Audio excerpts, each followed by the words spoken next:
राधा जी के जन्म की सबसे लोकप्रिय कथा यह है कि वृषभानु जी को एक सुंदर शीतल सरोवर में सुनहरे कमल में एक दिव्य कन्या लेटी हुई मिली। वे उसे घर ले आए, लेकिन वह बालिका आंखें खोलने को राजी ही नहीं थी। पिता और माता ने समझा कि वे देख नहीं सकती, लेकिन प्रभु लीला ऐसी थी कि राधा सबसे पहले श्री कृष्ण को ही देखना चाहती थी।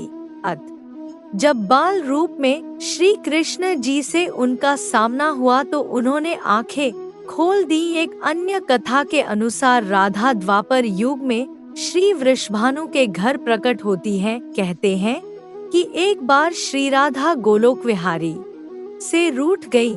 इसी समय गोप सुदामा प्रकट हुए। राधा का मान उनके लिए असह्य हो गया।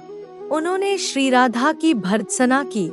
इससे कुपित होकर राधा ने कहा, सुदामा, तुम मेरे हृदय को संतप्त करते हुए असुर की भांति कार्य कर रहे हो, अतः तुम असुरयोनि को प्राप्त हो। सुदामा कांप उठे, बोले, गोलोकेश्वरी, तुमने मुझे अपने शाप से नीचे गिरा दिया। मुझे असुरयोनि प्राप्ति का दुख नहीं है, पर मैं कृष्ण वियोग से तप्त हो रहा हूँ। इस वियोग का तुम्हें अनुभव नहीं है, अतः एक बार तुम भी इस दुख का अनुभव करो। सुदूर द्वापर में श्री कृष्ण के अवतरण के समय तुम भी अपनी सखियों के साथ गोप कन्या के रूप में जन्म लोगी और श्री कृष्ण से विलग रहोगी। सुदामा को जाते देखकर श्री राधा को अपनी त्रुटि का आभास हुआ और वे भय से कातर हो उठी।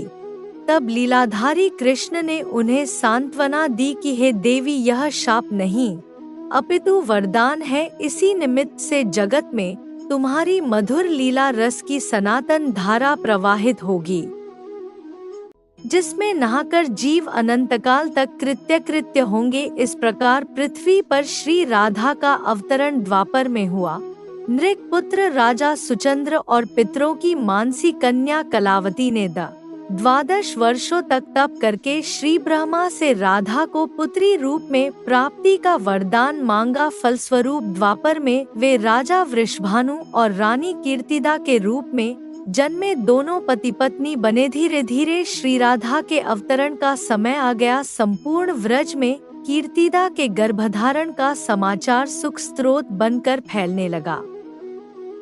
सभी उत्कंठा पूर्वक प्रतीक्षा करने लगे। वह मुहूर्त आया। भाद्रपद की शुक्ला अष्टमी चंद्रवासर मध्याह्न के समय आकाश मेघाच्छन्न हो गया। सहसा एक ज्योति प्रसूति गृह में फैल गई। यह इतनी तीव्र ज्योति थी कि सभी के नेत्र बंद हो गए।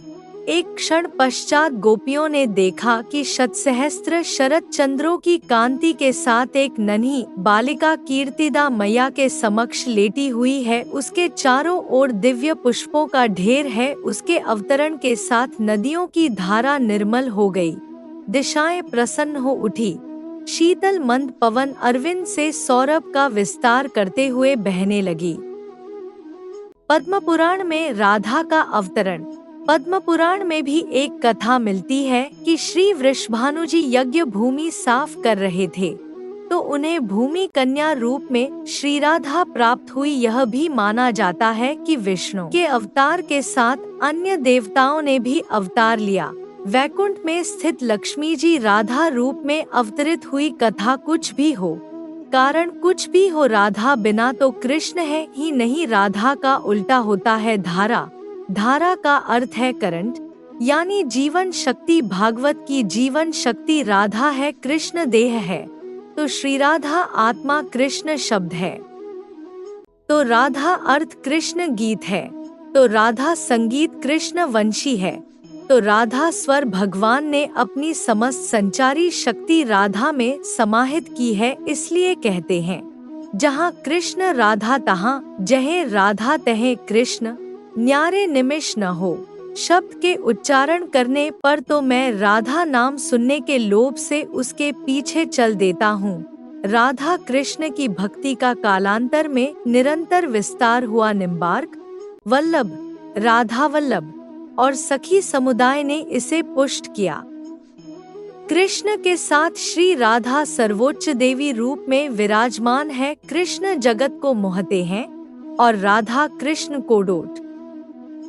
12वीं शती में जयदेव जी के गीत गोविंद रचना से संपूर्ण भारत में कृष्ण और राधा के आध्यात्मिक प्रेम संबंध का जनवरी से जनवरी में प्रचार हुआ।